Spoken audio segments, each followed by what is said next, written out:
Hey everyone, welcome back to That One Game Story.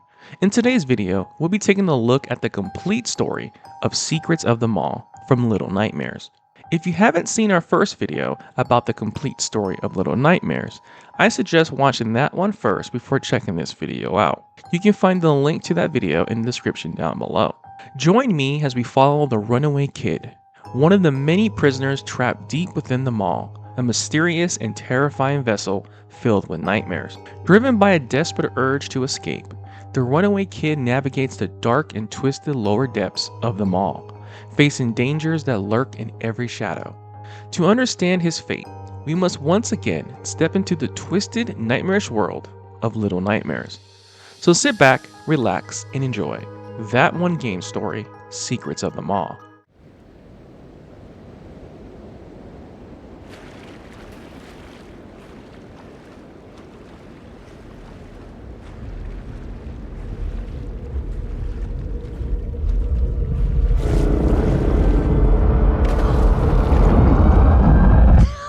Our story begins in the prison bedroom of the mall, where a young boy known as the Runaway Kid awakens from a nightmare. This boy was thin, with short charcoal brown hair and long bangs that hang over his eyes, completely hiding them. A worn blue garment clung to his small frame, and a metal cuff with a broken chain was tightly wrapped around his right ankle, a reminder that he had once been bound. He stood on the bed, recalling the dream he had just experienced, where something grabbed him and pulled him down below while he was swimming. The dream left him feeling unease, but he shook it off. There was no time to reflect on it, as he needed to escape the mall. The Runaway Kid hopped out of the bed, his bare feet meeting the cold floor, as he proceeded to make his way out of the bedroom. Once he got to the next area, he froze in his tracks when he saw Roger the janitor just one floor below chasing after a young child who dared to escape, only to be captured by Roger and taken away. The Runaway Kid pressed on, making his way down to the next floor, when his eyes caught on to a strange movement down below. It was a massive spotlight sweeping slowly from left to right, its beams spilling out a device shaped like a giant eye. The light moved with mechanical precision, scanning the area as if it was searching for those trying to escape. As he made his way towards the spotlight, he began to cross the room when he caught sight of a girl with a flashlight. She skillfully evaded detection and slipped into the next room. Following her example, he maneuvered past the beam of light and pressed on through several more rooms until he caught up with her just as she was climbing out the window using a bedsheet rope. Without hesitation, he followed her, but when he enters the next room, she is gone. He scans the room and notices an open hatch in the middle of the room. This must be where she had gone, he thought. Then he proceeds to drop down into it, landing in the lower depths of the mall. Eventually, he reaches an area that had been boarded up, though part of it was broken away, as if someone had forced her way through. She must have gone this way, he thought, climbing through the gap.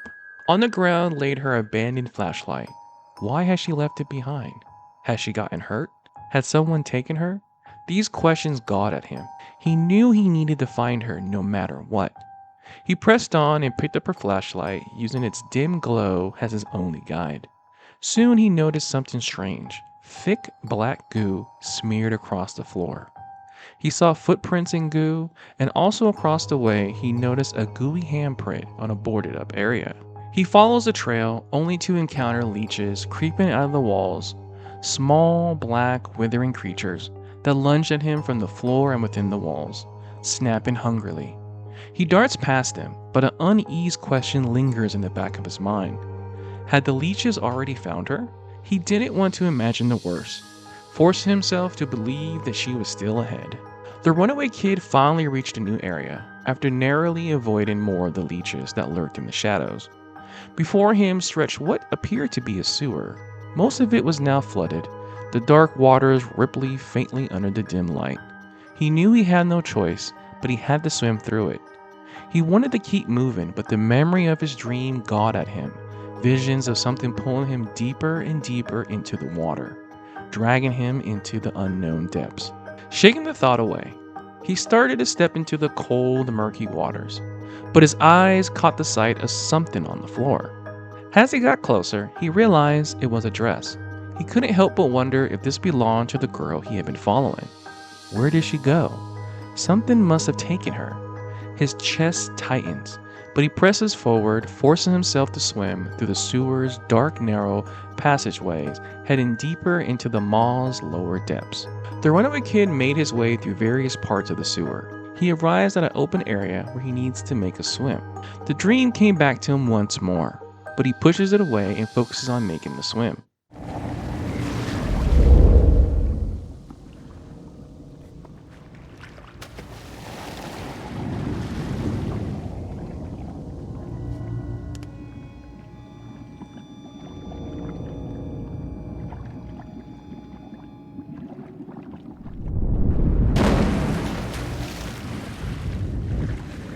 He knew instantly this was the same creature from his dream. The runaway kid swam quickly towards the nearest object, his heart pounding as he caught glimpses of movement beneath the surface. Something was pursuing him. He pushed forward, forcing himself through the flooded passages as fast as he could, staying just out of reach of whatever lurked below. Room after room blurred past as he maneuvered through the waters, keeping his distance from the shadows that stalked him. Eventually, he found himself in a more open space, with cold water stretching all around him. As he swam, the unseen monster glided silently beneath him, tracking his every move. Spotting a switch nearby, he scrambled to it and pulled it down. From somewhere ahead, the soft hum of a television echoed in the dark.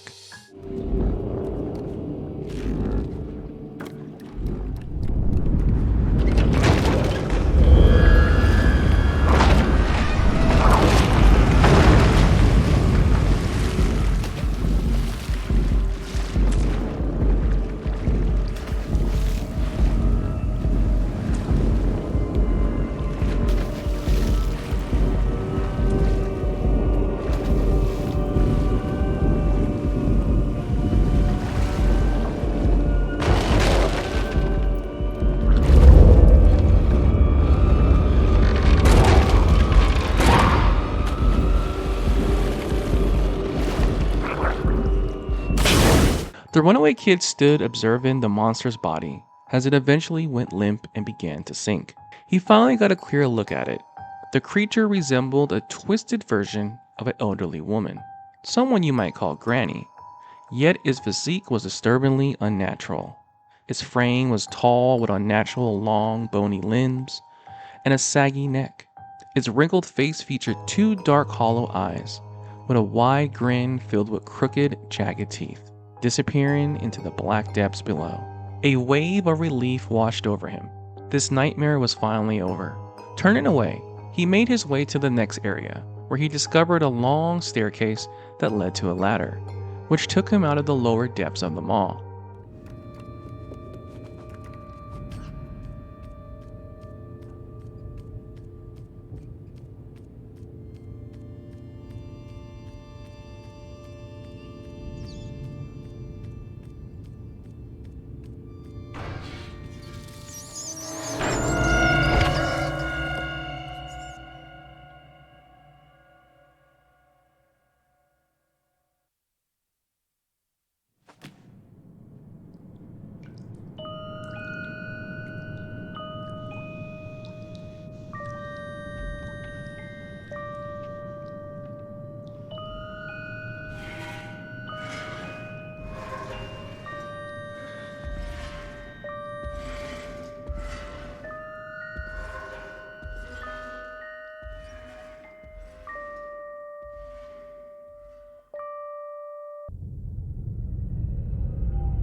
The runaway kid found himself standing on top of a mount of coal, surrounded by small gnome like figures. As he steps towards them, they scattered in every direction, disappearing into the shadows. He wondered who or what these strange creatures were. They seemed harmless and almost timid. As he explored the area in search of a way out, he encountered some of them, and they helped him move from room to room.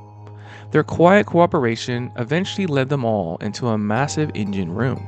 There he opened the furnace door, and the few gnomes with him began tossing pieces of coal inside, slowly bringing the machine to life.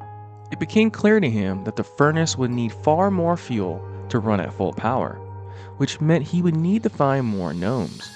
Determined, he sets off again, navigating through the labyrinth corridors of the mall. Room after room, he searched for the small creatures, guiding them back towards the furnace. At one point, he slipped into Roger's workshop, where the long-armed janitor shuffled about. Moving quietly and carefully, the runaway kid manages to sneak past him without being noticed. Further along, he stumbles upon a shadowy chamber. His attention was drawn to a particular control console in the center of the room.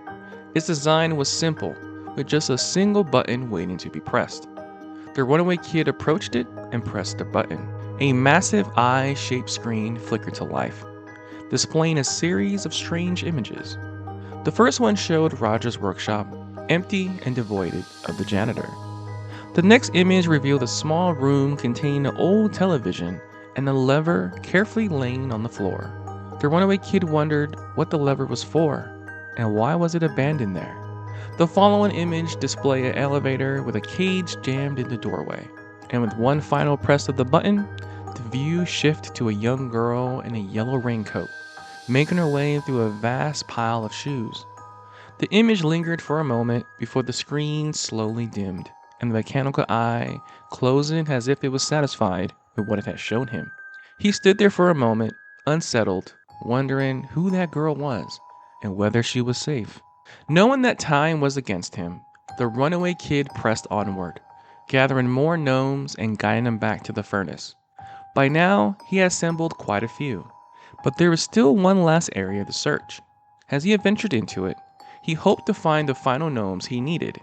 However, before he can make any progress, he notices a small freight elevator. When he attempted to turn it on, he discovered that the battery powering elevator had died. His only option was to step into a dark, unlit passage ahead. Somewhere in that darkness, he needed to find a replacement battery if he was going to return to the gnomes and make his escape.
The runaway kid manages to locate a replacement battery deep within the dark passage, skillfully avoiding Roger as he moved through the shadows.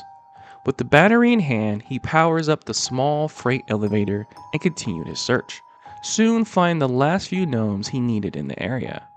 Together, they make their way back to the furnace room. Working side by side, the gnomes eagerly shove coal into the furnace until it roars to life. Seizing the opportunity, The runaway kid climbs onto the moving mechanism, using it as an improvised elevator to rise to the upper levels. At the top, he discovered a hidden entrance tucked away in the wall and slipped inside. There, he discovered a large gathering of gnomes huddling close to a furnace, their small bodies still and their faces turned towards the dancing light. A gentle, calming tune filled the air, creating almost a peaceful atmosphere.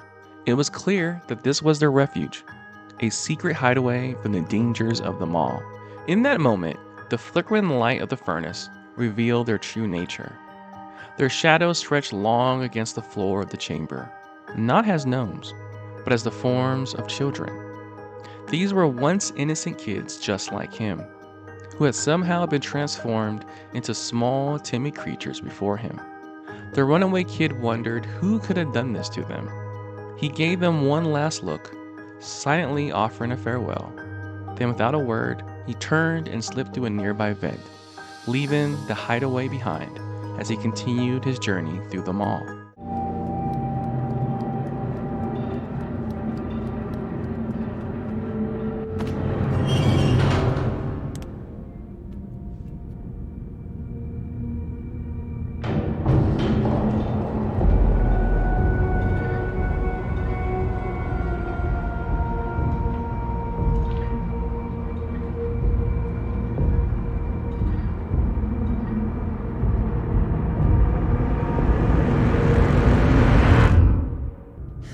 The runaway kid awoke with his head pounding and his memory hazy.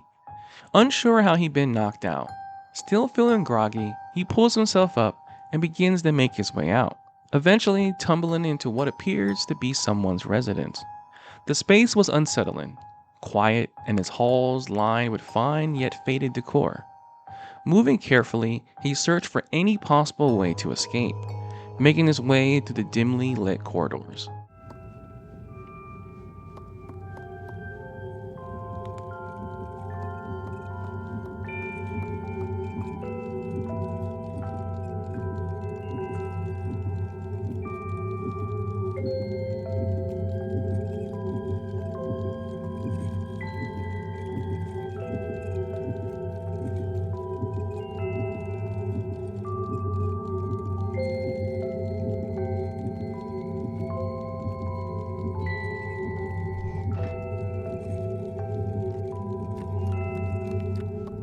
Eventually, the runaway kid reaches the resident's main hall.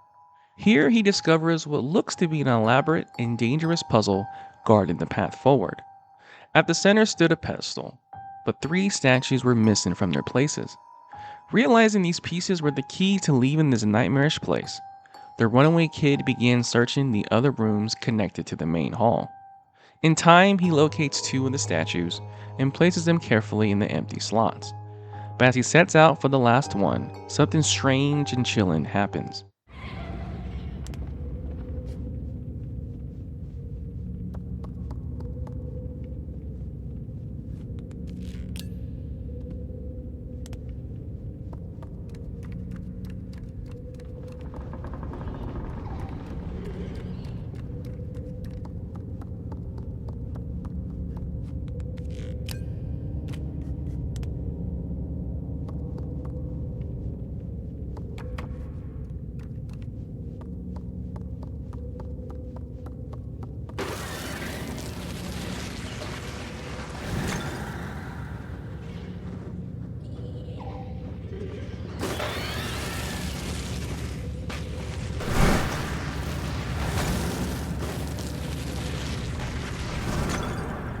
From the shadows merged figures that resembled children, yet they were entirely black, their forms made of shifting, smoky aura.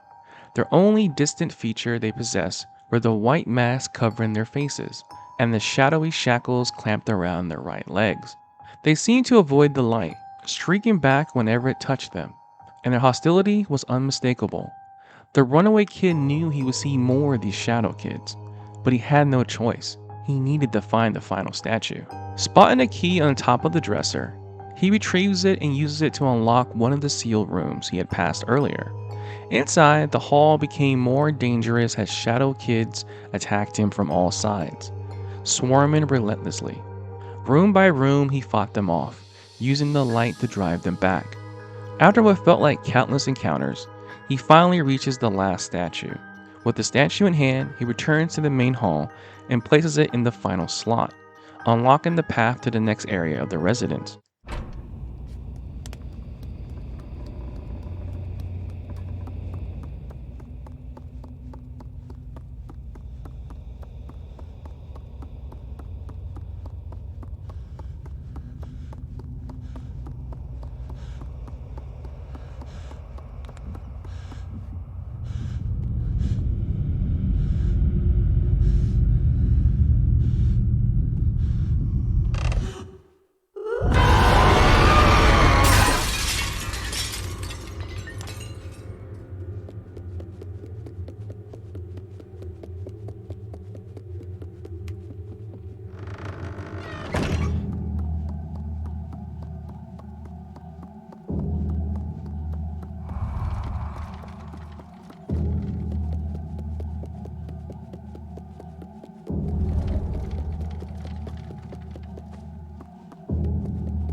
In a sudden dreamlike shift, the runaway kid awoke to find himself transformed into a gnome. Terror and confusion gripped him as the truth set in. The lady was behind the transformation of innocent children into these small, timid creatures. Now trapped in this fragile form, he fled the residence and eventually descended onto a narrow shaft that led him to what seems to be a vast restaurant deep within the mall. He navigates through the area and notices several large adults eating nearby. Eventually, he enters a small room where he spots a sausage laying on the floor. He stepped closer, gazing at it with curiosity. Suddenly, he heard light footsteps echoing nearby. Someone was approaching. Who could it be, he wondered, thus bringing that one game story to a close.